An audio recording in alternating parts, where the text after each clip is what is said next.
Mesechta Yoma. In our survey of Shas, as we're making our way through Shas, we are halfway through Seder Moed, the second Seder of Shas. Mesechta Yoma is one of the more difficult tractates in the first part of Shas. Yoma discusses, as you know, the name suggests, the great day, the day of Yom Kippur, as the Mishnah in Tainus tells us that Lo hay Yom Tovim LiYisrael ki Tu B'Av v'Yom Kippurim, that the happiest days of the year are Tu B'Av, which is a discussion why in the Gemara, and Yom Kippur. Yom Kippur is an awesome day. Why? For obvious reasons. Because it's a day of teshuvah. It's a day that we're rid of all our sins, but it's also a day riddled with a lot of halachos, which is why narrowing down what we were going to speak about this evening was very difficult in setting up a proper survey of the Mesechta. The Mesechta, for the most part, deals with Yom Kippur when the Beis HaMikdash was standing. The avoda of Yom Kippur is dealt with heavily. And the Mesechta, the days leading up to Yom Kippur, the week leading up to Yom Kippur, is discussed in the first chapter, and the subsequent chapters discuss the laws of the avoda in the Beis HaMikdash. And then the last chapter, the 8th chapter of Mesechta Yoma, discusses the practical laws of Yom Kippur that have to do with the fast and the halachos regarding Inoi, which is the fact that we do not indulge on the day of Yom Kippur with eating, drinking, anointing ourselves, bathing, and the like. All of those halachos are discussed. Eight Tzadik, Rabbeinu Tam joined us. Gewaldig. Also, he's a mathlete or a science man. Yeah, science. I'd say it's impressive, your boys. So this is discussed all in the 8th chapter of Mesechta Yoma. The president. And Mesechta, and that's all in the 8th chapter. So I want to just because we can't learn all of them tonight, it is a survey course. So I picked one sugya that comes up in the Mesechta, and I chose it because it comes up in actually 3 other Mesechtas. It comes up in Mesechta's Brachos on Daf Ches or Daf Tes. It comes up in Mesechta's Psachim on Daf Samach Ches. It comes up in Mesechta's Rosh Hashanah. It comes up in a few different places, and therefore, because it covers a few different Mesechtas, it's always good to learn those kind of sugyas. The Gemara over here deals with the question: Mibayale, Mibayale, Rabbi Chia bar Rav Midifti. So the following question was posed to Rabbi Chia bar Rav Midifti. The question is regarding the following pasuk. This Gemara, by the way, is Yoma Daf Pei Aleph. The Gemara teaches us the following: Ditani Chia bar Rav Midifti va'anitem es nafshosechem b'tisha. The Torah tells us that we have to afflict our souls on the 9th day of the month. So Yom Kippur, Rabbi Ilan Daniel, what day is Yom Kippur? The 10th of Tishrei. The 10th of Tishrei.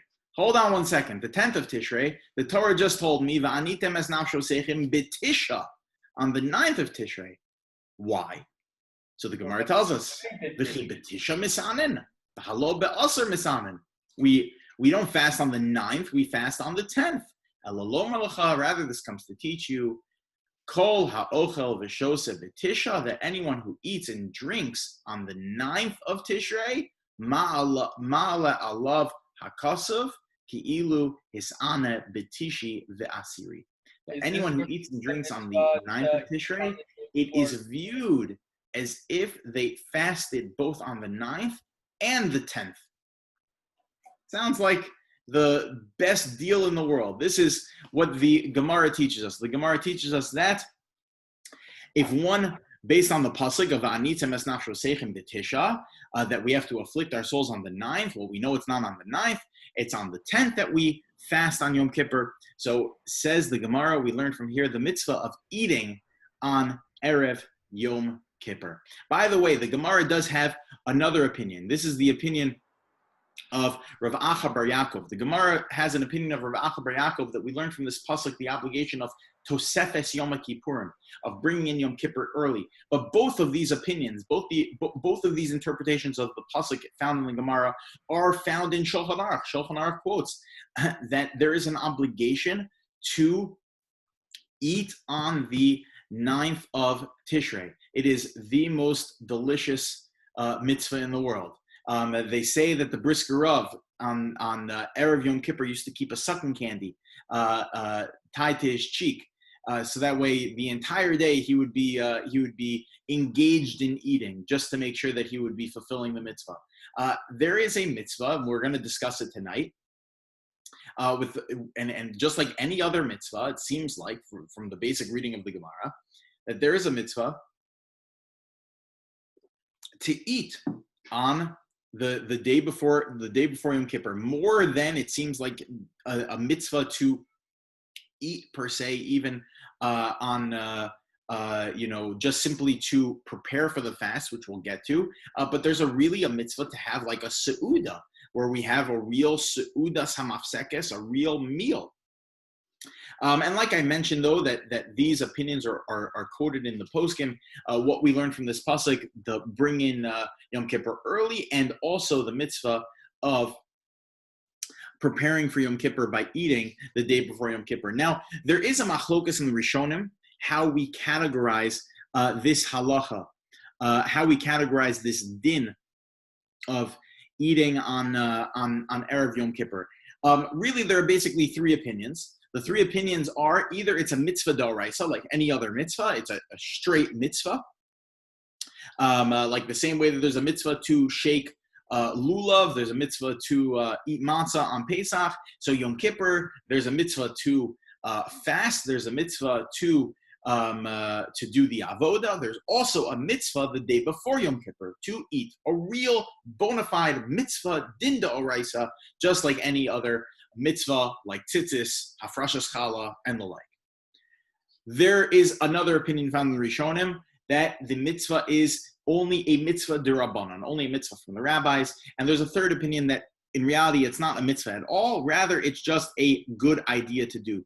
By the way, what is the good idea of doing of pigging out and eating a lot the day before Yom Kippur? Why is that a good thing to do? So it's fascinating. There are actually two opinions found in the poskim. One is the more generally understood and the more conventional way to understand is the opinion of the Bach. The Bach, by the way, was the father-in-law of the Taz, both of whom have tremendous commentaries on Shulchan Aruch. The Bach says that this is God doing us a chesed, that he wants us to be able to prepare for the fast in order so that the fast is easier for us. So he commands us, make sure that you eat a lot the day before Yom Kippur, because I don't want the fast to be too difficult for you. However, the Aruch HaShulchan in Siman Taf Reish Dalid, in Sifka and Dalid, the Aruch HaShulchan, Rabbi Michal Epstein, who was the Rav in Nevardik, the Av Bezin of Nevardik. He wrote a sefer on Shulchan Aruch in the 19th century, the second part of the 19th century. That's a running commentary on Shulchan Aruch that brings in early sources and also contemporary sources, at least in his time were contemporary sources. The Aruch HaShulchan has a completely different understanding, a completely different approach to the Gemara. He says that the reason why God wanted us to eat a lot on the 9th of Tishrei is because on the 9th, if we eat a lot, it's going to make the fast more difficult for us. Because if we rev up our stomachs and then we stop cold turkey, that is going to be very difficult for us. And then therefore, it's going to cause us more enoi. We're going to suffer more on Yom Kippur, and therefore, it's going to give us more of a kapara, and it's going to make the fast even stronger. Yeah, Gavin. Isn't there a halacha that you're not allowed to institute a fast on Sunday because of the fact that you ate a lot on Shabbos or the day after Yom Tov? Like there's a whole discussion in Rosh Hashanah, how you fast on some Gedalia because you just ate on Rosh Hashanah. Yeah, I mean, that's because that was actually instituted by the Navi. There was some book of fasting. I can't remember what it's called, Book of Feasts or something, or festivals that they had where they instituted all the fasts on the festival days. yeah, And you never have Megillus Tinus, yeah. Yeah. Yeah, so That's what you could you ate a lot bad. Right. So with regards to those rabbinically instituted holidays, Megillus Tinus was a list of like 50 minor holidays that took place during the year. The only ones from that list that remained is Hanukkah and Purim. Right. So the halacha of the Megillus Tinus is that any of those fasts, you're not allowed to institute a fast the day before or the day after. Here we find the Gemara telling us explicitly there's a Gezeres HaKosav here that we have an obligation to eat the day before Yom Kippur, right? So yeah. So where do all the Rishonim stand on this question of whether or not the mitzvah of eating the day before Yom Kippur is a real bona fide mitzvah, or is it a din derabanan?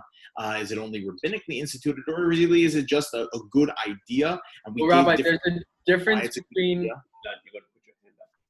a difference between eating and overeating. True, there's a difference between eating and overeating. If you walk into Sky High on a regular Tuesday, you'll be able to notice the difference between eating and overeating. That's true. What do you say, Rabbi? And then if you walk into the day after I give a bechina, then you'll really know the difference between regular eating and overeating, right, Sadik?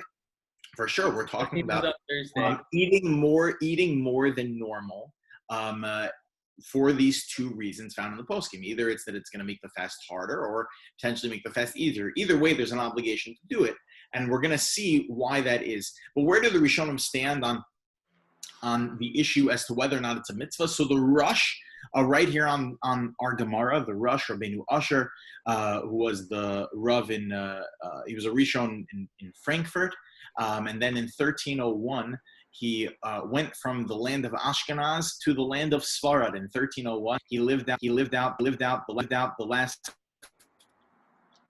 Toledo, Spain. At the age of 50, he went and he befriended the Rashba, who was the chief rabbi of Toledo, and Rabbeinu Shlomo ben Aderet and Rabbeinu Asher ben Yechiel became very close during that time. But the Rosh was fascinating because he was an Ashkenazi Rishon living in the land of Sfarad, living in Toledo, Spain. So the Rosh, his son, the Tur, Rabbeinu Yaakov ben Asher, both paskin that this mitzvah is a mitzvah d'oraisa, like any other mitzvah.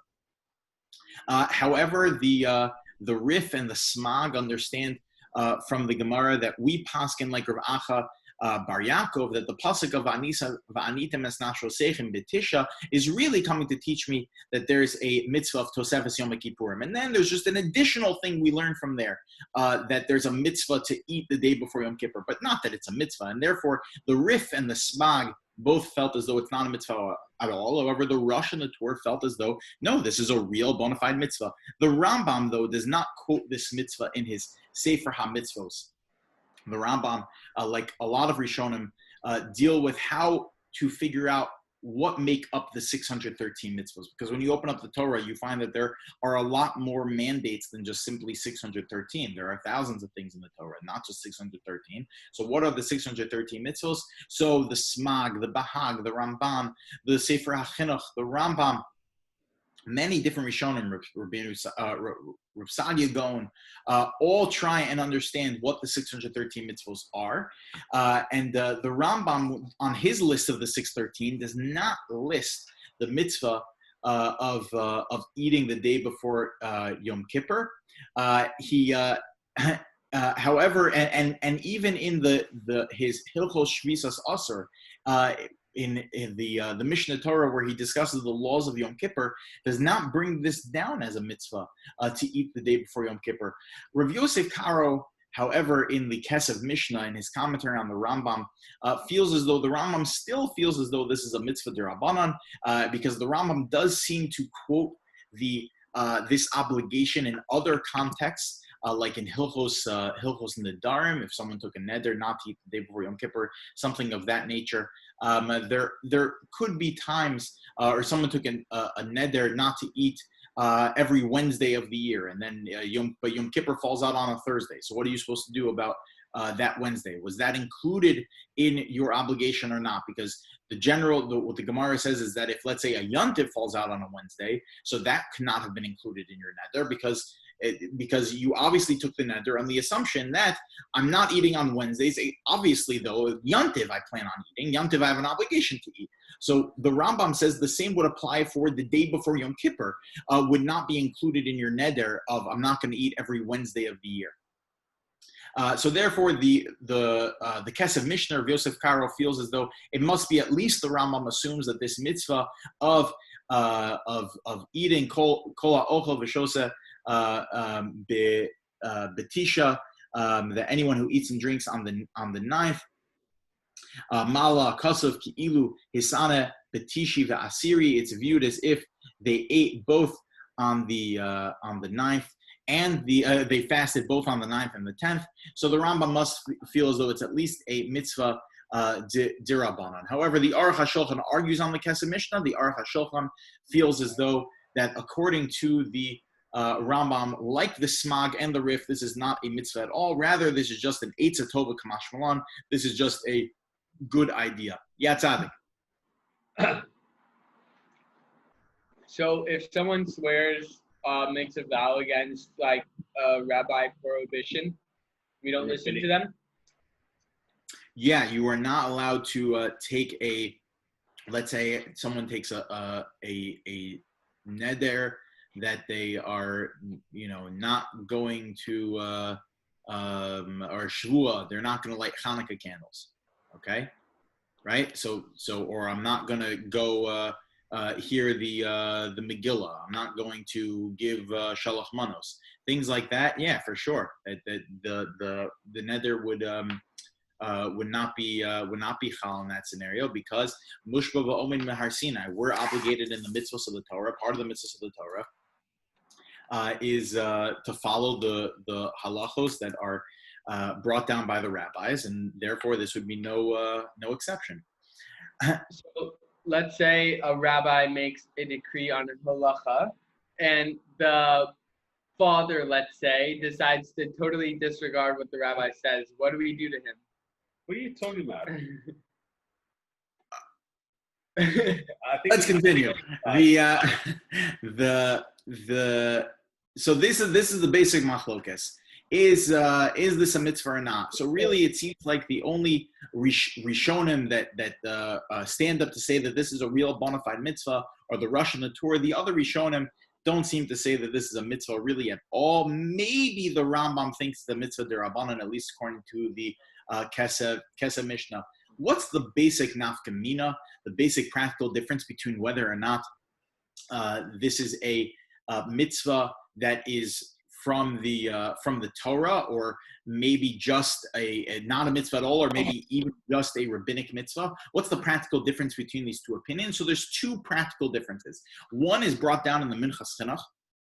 The Minchas Chinuch, Rav Yosef Babad, was an unbelievable posek. He passed away at the end of the 19th century in 1898.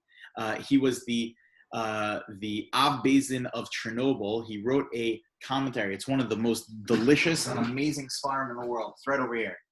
The Minchas Chinuch. Okay, the Minchas Chinuch. This is the Sefer HaChinuch. Okay, on this part, in the bold part of the page, which is a Sefer HaMitzvos, explaining the reasons behind some of the mitzvos, trying to give a reason for all the mitzvah. I think that the only one he purposely does not give a reason for is Parah Aduma. He writes that he can't give a reason for it because it's a chok. And then the Minchas Chinuch, which is these paragraphs on the side, is a running commentary giving us insights into all the mitzvos found in the Gemara. So it's like these short nuggets of delicious Torah analyzing straight from the Gemara with the Rishonim, the Rambam, and Tosos and Rashi, and the Shulchan Aruch, and it's just unbelievable. The Shagas Aryeh, and the way he's able to analyze these things in such a concise way. Like the Minchas Chinuch really embodies, is a great quote. I think it's from Ben Franklin. Ben Franklin said, if I had more time, I would have written you a shorter letter.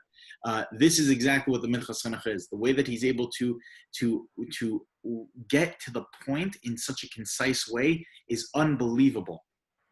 When the Minchas Chinuch wrote his Sefer, he did not have enough money for the printing cost to be able to print his Sefer on a lot of paper and ink. So he wrote the entire work in Roshei Tevos, in acronyms. The entire work was written in acronyms in order that it could be written, in order that it could be published in as few pages as possible.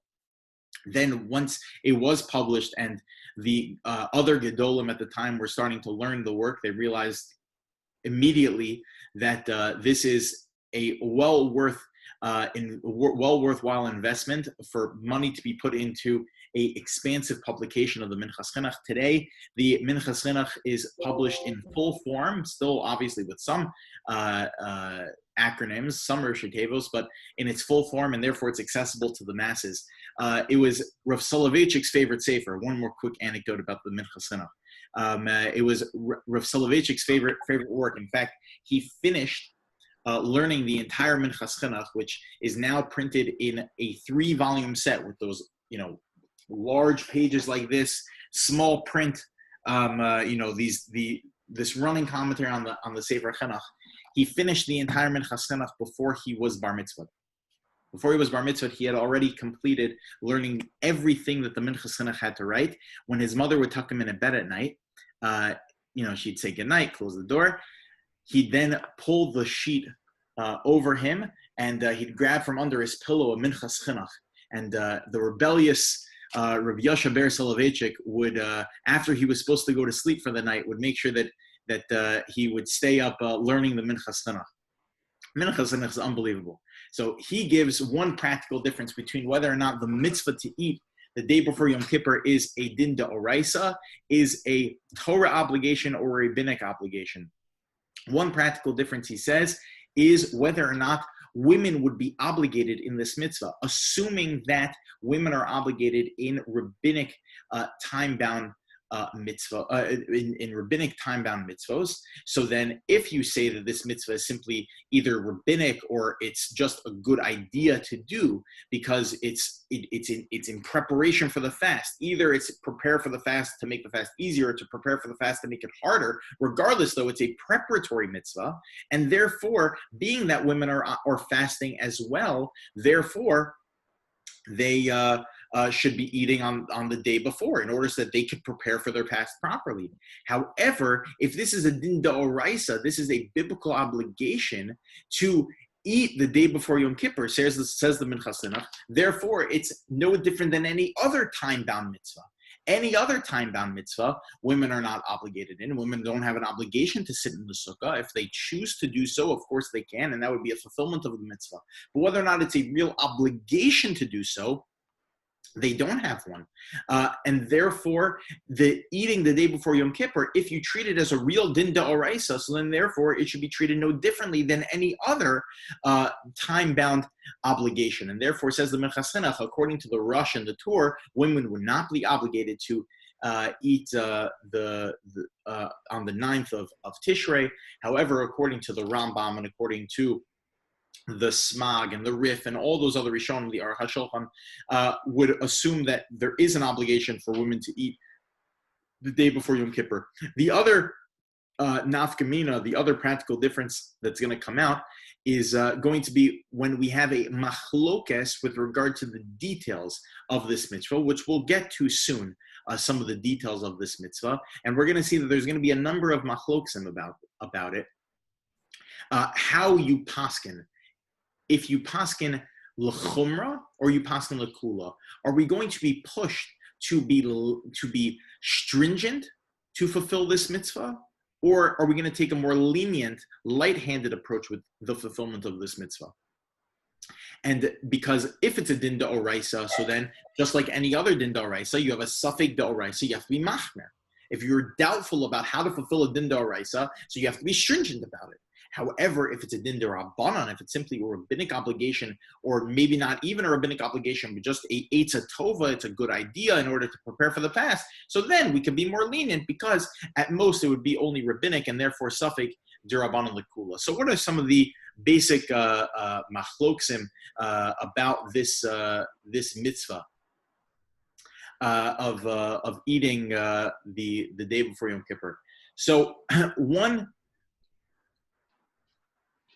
is with regard to there's a suffix found in Tzaddik. If you Rabbeinu Tam. If you forget to eat the entire day and it's been a shmashot and you haven't eaten, if you're obligated to eat, then Ooh, as always, when Rabbeinu Tam asks a kasha, you have to listen. You have to listen, both when you're learning Gemara, you're learning a Tosfos, and you get to something. Rabbeinu Tam says something. What are you going to do? You're going to skip over it? Of course not. So when Rabbeinu Tam on the screen asks a question, you have to pay attention. Yes, the bomb question. He argues with his father. What? You call him Rabbeinu Tam because he's always arguing with his father? He's usually arguing with his grandfather, Rabbeinu Tam. Close enough. He must argue with his father too. So Tzaddik, a very good question. So Ben Hashmashas, Yom Kippur comes in early, right? So hold on, I have an obligation to eat the day before Yom Kippur. So you're asking, hold on one second, what is going to trump what? I have an obligation to eat on the day before Yom Kippur. However, now it might already be Yom Kippur. So this would be, one could assume, it's a essay docha losase, that I have a positive commandment to fulfill of eating, but I have a negative commandment to not eat.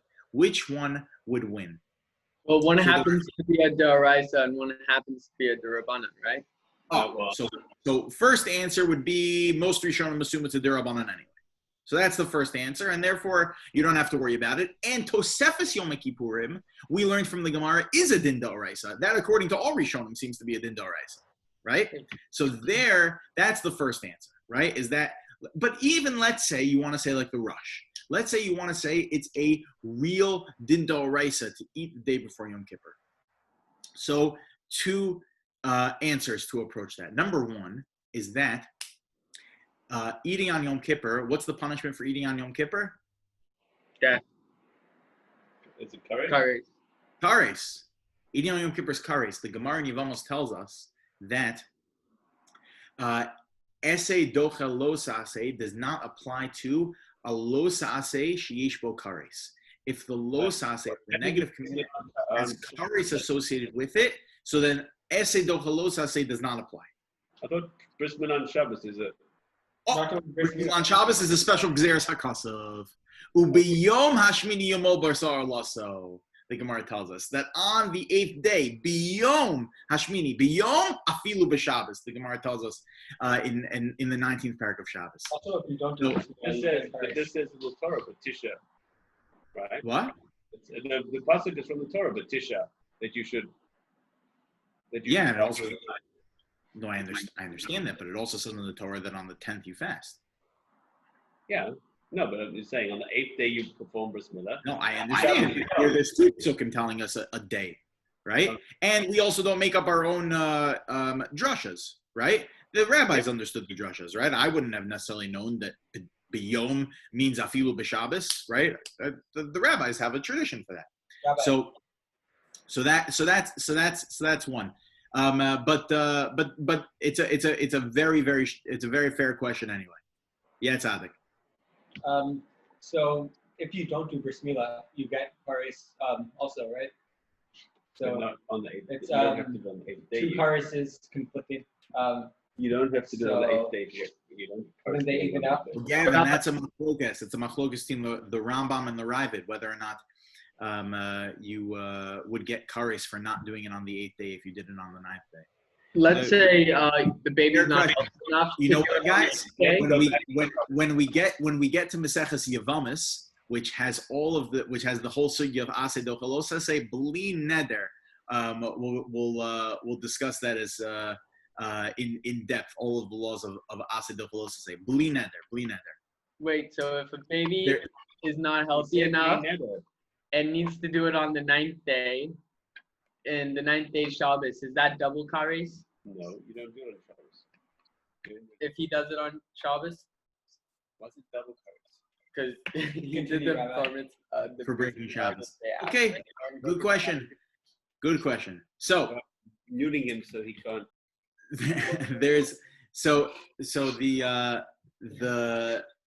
So in order to get to some of the details of this mitzvah, I'd like to frame it around a question that's posed by Rabbi Kiva Eger. Rabbi Kiva Eger, in his Chuvas, in Chelik Aleph Siman Tes Zayin, the Rabbi Kiva Eger has a suffix. He's not sure whether or not this mitzvah of eating on Erev Yom Kippur, let's assume for a second that it's a mitzvah, whether or not it's a rabbinic mitzvah or it's just a practical mitzvah, like it's a rabbinic mitzvah, regardless of how you define the mitzvah. But is this mitzvah that the rabbis imposed or the Torah imposed treated like its own mini yontiv? Like the 9th day has like a kedushas hayom to it, like it's something special, like it's like a mini quasi holiday? Or is Erev Yom Kippur simply just practical? Even if it's the oraisa, it's a practical commandment from the Torah. Is it simply practical to prepare for the fast? Or is it that the day carries with it a certain kedusha to it? So this is the question Rabbi Kiva Eger has. And there are a number of different nafkaminas we find in the poskim, different practical applications of this hakira, of this analysis, of this question from Rabbi Kiva Eger. And we're going to see from there that we're going to find a number of different questions, and therefore we're going to apply it on how we paskin practically, whether or not we treat it as a din d'oraisa or a din d'Rabbanan. Yeah, Rabbi and Daniel. All right, so let's say you're like my dad and you have heart problems. And so you are going to have to not eat on the day before Yom Kippur to get your stents in. And then on the day after Yom Kippur, on the day of Yom Kippur, you're meant to eat. What's your point? Is that fine? For health, of course. Yeah, if the doctors deem that you are obligated to eat, then of course, yeah. No. Health comes first. If God forbid, if someone's life would be on the line, no question about it, you break your fast and you don't eat on Yom Kippur. So the first question is, when does this mitzvah begin? The mitzvah to eat on Erev Yom Kippur, right? When does it begin? So there is a Gemara in Ksubis. The Gemara in Ksubis on Daf Hey says that, generally speaking, we're not concerned that a person is going to break Shabbos in order to prepare for their meal on Erev Yom Kippur. Why? Because Rashi says, because on Motzei Shabbos, you'll have plenty of time to prepare for your Seudah on Sunday. So what do you see from Rashi? That Rashi says that the Gra learns from Rashi that the mitzvah to eat on Erev Yom Kippur starts in the morning. It starts in the day. It doesn't begin at night. If the mitzvah was started already from night, so then maybe there would be a concern to that you would start preparing on Shabbos. But so therefore, says the Gra from Rashi, you see from Rashi that the mitzvah of eating on Erev Yom Kippur starts in the morning. It's during the day. It doesn't start the night before.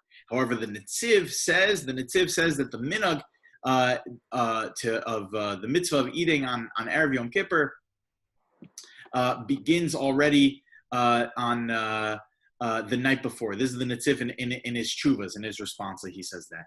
So how do we break down these two opinions? So if you say that it's a quasi yontiv, so just like any other yontiv, when does it begin? It begins by night. It begins at nightfall. So the mitzvah to eat would begin at night, the night before. However, if you say it's simply practical, so then eating the night before more than 24 hours before you start Yom Kippur, well, that's not really going to make that much of a difference. You have to be much more methodical in the way you eat. You have to be much more practical in the way that you eat. So it's not like a mitzvah you have to start right away like we would have like any other yontiv. So how do we paskin? Again, it depends whether or not it's a dinda oraisa or dinda rabbanan. If it's a dinda oraisa, so we're going to be machmer to treat it as a real yontiv, and therefore we would start already the night before. However, if it's a dinda rabbanan, so then we'll be more mekel. What is one supposed to eat the day before Yom Kippur? So the Aruch HaShulchan says that the day before Yom Kippur you're supposed to eat fish and meat. However, that might not be the most practical thing to eat. If you want to load up on let's say carbs, you want to eat a lot of fettuccine or something. I don't know you have to ask a doctor what would be the most practical thing to eat. Maybe a doctor would tell you that protein shakes is the most important thing to consume the day before a big fast. Whatever the doctor would say, there would be no prescribed halachic thing one would need to eat like fish and meat like we have on a yontiv. Again, depends on how you define the halacha. If this day is like a quasi yontiv, so that's why the Aruch HaShulchan is telling me I have to eat fish and meat, because it's supposed to be a day that is treated with real kedusha. However, if it's simply practical, go ask a doctor, go ask your nutritionist, what's the best thing to eat before a big fast. How do we paskin? Again, depends whether or not it's a dinda oraisa or dinda rabbanan. Number 3. We get the fact that we have to eat meat and fish from like v'samachta or v'chagecha, right? What? So like there's no like you have to be happy. It just says to eat. Right, meaning it's again. But if once the Torah tells us that there's an obligation to eat on that day, has the day taken on a kedushas hayom to it? And if it has taken on a kedushas hayom, then we would treat it like any other yontiv. The same way that the only place in the Torah it says of a samachta b'chagecha is by the yontiv of Sukkot, but we apply that to all the yomim tovim. So therefore, we would apply it in obviously a little bit of a different way. There's no lechem mishnah because there's a heter malacha. One's allowed to do work on that day, and therefore there's no lechem mishnah. You wouldn't have to have 2 rolls during your Su'udas Hamafsekis, the day before Yom Kippur. However, to make it a real Chashava Su'uda would be something that's important if we treat it as a quasi-yontiv. However, if it is not a quasi-yontiv, but simply just practical in nature, so then therefore you just ask your nutritionist what's the best thing to eat. There's no wine, right? What was that? You don't drink wine Erev Yom Kippur, right? Wine on Erev Yom Kippur. I don't know. Let me know if that's a halacha. I'm unaware of it. Okay. No. Yeah. I'll look into that, and if you have a mucker, please let me know. I was unaware of that. The third nafkamina. Third nafkamina is a tainis chalom. So a tainis chalom basically works that if, God forbid, someone has a very nerve-wracking dream. The Mishnah Brura does say, though, that it's a very, very specific type of a dream. God forbid, if someone has a dream that they see a Sefer Torah burning, is one of the examples that the Mishnah Brura has. It's a very, very specific type of a nightmare a person would have to have. But if someone does have that kind of a nightmare, they are supposed to fast. And the fast is supposed to act as some sort of a atonement, a kapara, so that their dream does not come to fruition, does not become a reality, and it's a way to appease yourself. It's a very, very serious thing. So generally speaking, a tainis chalom is allowed to be taken on Shabbos, meaning a person who has a nightmare like that is allowed to fast on Shabbos and Yontiv. And then the Gemara says that you have to be mashlim tanis l'ta'aniso. Then you have to fast another day during the week because you fasted on Shabbos. However, the Ramah paskins that one is not allowed to fast a tainis chalom on Erev Yom Kippur. The day before Yom Kippur, you're not allowed to fast on even for a tainis chalom. Why? So if it is a quasi yontiv the day before, so then why not? Should be nothing wrong with it. mean, if it's just a day with Kedushas Hayom, and that's the reason we eat. So, okay, fine. So then there's just like every other Yom Tov or Shabbos, you should be able to have a Tainus Cholam. However, if it's practical in order to prepare for the day of Yom Kippur, so then you're losing out on that day, which is why it seems like the Ramah Paskins, you're not allowed to have a Tainus Cholam the day before. the what is that? That was the fifth nafkamina. That was the fourth nafkamina. The fifth nafkamina, the fifth practical application of this is, let's say someone is too sick to fast. Ilan Dino brought up someone who's God forbid, too sick to fast, and they're not able to fast on Yom Kippur. Is there still a mitzvah to eat the day before Yom Kippur? So what are you going to say? So if it's a day with real Kedushas Hayom, that it's a quasi Yontiv, so just like any other Yontiv, so there's an obligation there would be an obligation to eat on that day, regardless of whether or not you're going to fast. In fact, that's exactly how Rav Scheinberg Zatzal, Rav Scheinberg, the Rosh Yeshiva of Torah Or in Yerushalayim in Sanhedrin Merchevet, he paskins that such a person still there would be a mitzvah to eat. Why? Because there's a real kedusha to the day, and therefore you would have a mitzvah to eat the day before Yom Kippur. However, the Ksav Sofer says, what are you talking about? It's simply a practical mitzvah, which is why the Ksav Sofer says that he paskins on two fronts. Number one, he says that women are obligated to eat the day before Yom Kippur because it's practical. You're preparing for the fast. And therefore, if you're too sick to fast, God forbid, therefore there would be no obligation to eat the day before Yom Kippur. Let's say you have the opposite type of a person, who you have someone who is so strong they don't need to prepare, and they're totally good going into the day. So the Netziv and the Stei Chemed both deal with the question of someone who is a bari, someone who's very, very strong, and they're a great faster. They don't need to prepare. So would someone still be obligated to eat the day before Yom Kippur? Again, it depends on how we treat this mitzvah. Is it simply practical, or does it have Kedushas Hayom to the day? If it's practical, then no. And if there's Kedushas Hayom, then yes. How we paskin, again, depends on whether or not this is a real din d'oraisa, like the Rush and the Tour, that it's a real din d'oraisa, and therefore we'd be machmer in all of these shilas. However, if it's simply a din d'rabanans, then we could be more makel with regards to these shilas. Yeah, tzaddik.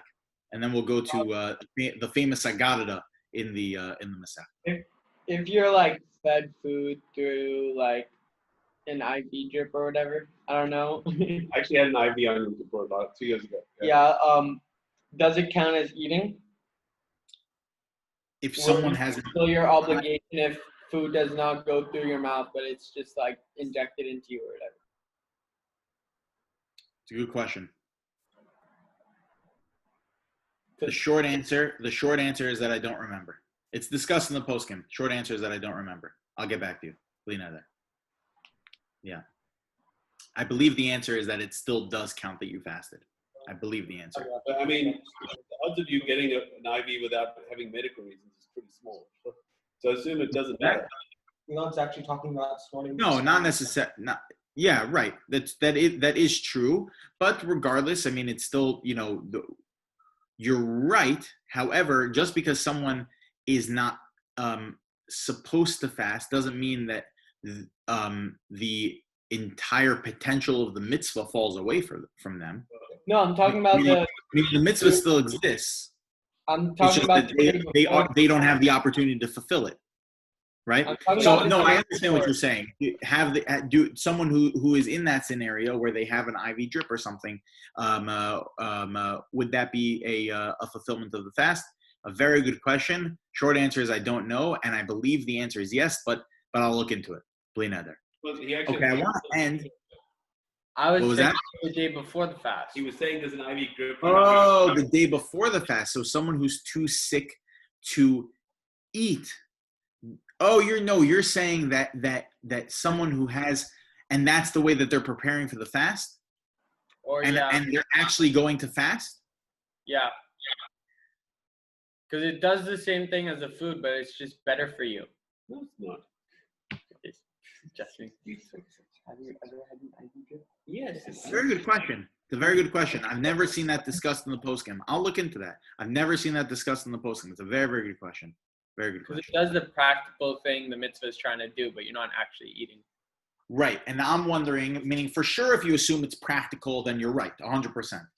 But I'm wondering, maybe even if you assume that it's a kedushas hayom, let's say generally speaking, on Yontiv, there's a mitzvah samachta b'chagecha, and a person needs to eat through a feeding tube. Is that a fulfillment of the mitzvah of samachta b'chagecha? I don't know. I never saw it discussed. I have to look into it. Very good question. Gavin, you see why he got Keter Torah. There's a number of famous Aggadah does a number of famous discussions on, from a non-halachic perspective found in Mesechta Yoma. I picked the one that I at least I would assume is probably the most famous and one that is every single Jew needs to know, and probably you're all on some level familiar with. But the source of it actually is right here in our Mesechta Yoma on Daf Talmud Bavli. The Gemara discusses why the two Batei Mikdash were destroyed. The Gemara tells us on Amud Aleph that the reason the Beis Hamikdash, the first Beis Hamikdash was destroyed was because the Jews at the time were involved in the worst of Averos. They were involved in promiscuity, Gilui Arayos. They were involved in idolatry, in Avodah Zarah. They were involved in murder, Shvichas Damim, the three most serious Averos that one would have to give their life before committing. The Jews were involved with that during the time of the first temple, and therefore the first temple was destroyed. Aval Mikdash Sheni, however, says the Gemara right over here. Aval Mikdash Sheni, however, during this times of the second Beis Hamikdash, Shahayu Oskim b'Torah, that we were involved in learning Torah, mitzvos, and we were doing mitzvos, ugemilas chasadim, and we were doing acts of kindness. Mepnei charav. So then why is it that the Beis Hamikdash was destroyed? We were all from a Yidden. If we're all from a Yidden, then why was the Beis Hamikdash destroyed? It's the Gemara says, Mepnei shahai sabo sinas chinam, because we harbored hatred amongst one another.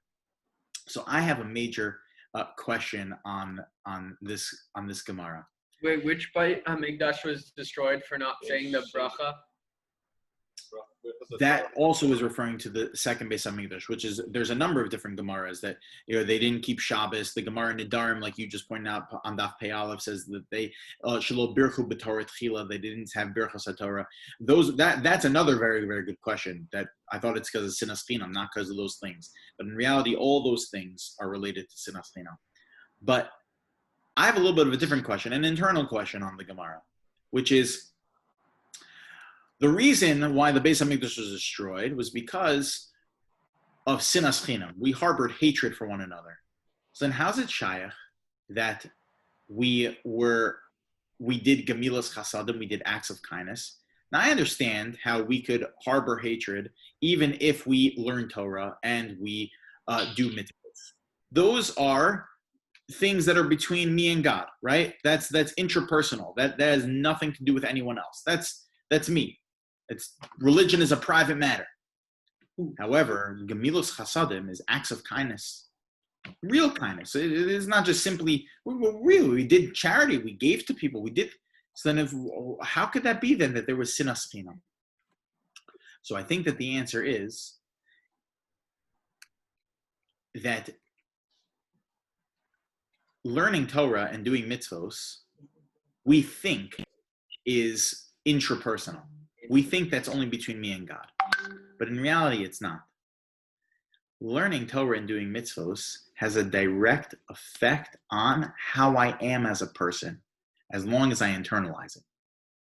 If I internalize the Torah that I learned, it can make me into a better person. It gives me a guidebook to life, not just in how to properly wrap tefillin, but how to be a good person.